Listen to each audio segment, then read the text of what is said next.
This is Thursday night. Hi, everybody. I'm Ernie Anastas, and welcome to our program. It's always nice to have you here. You know, tonight we're going to be talking about women in power. They're making big strides to the top, but many say not fast enough. In fact, only 5% of Fortune 500 companies are run by women. So what does it take to succeed, especially in male-dominated fields? We have a very special guest for us tonight, but first, Arlinda Schmidt takes us into a woman's world. It's pretty much of a boys' club in a lot of ways, and women, it's hard for women to be taken seriously. This is a common theme when you talk to women about competing with men at work and the difficulties of rising to power, whether you're working on Wall Street or Main Street. In fact, there are only a few powerful women in business who we even hear about.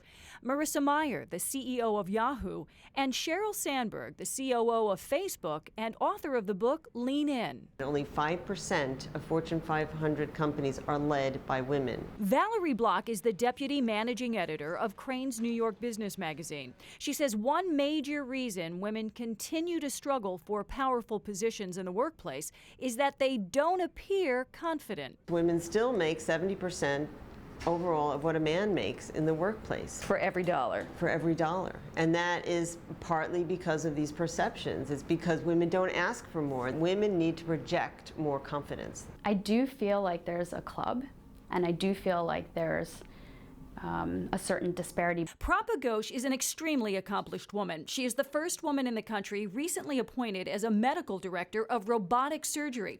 She is the head of the program at Hunterton Medical Center in Flemington, New Jersey. Her specialty is urology, a field dominated by men. She says she figured out early on in her medical career how to tackle gender prejudice. Don't act like a man and strive for excellence. I happen to be a very happy, spirited person. And I think that, a lot of people actually in my world view that as a weakness.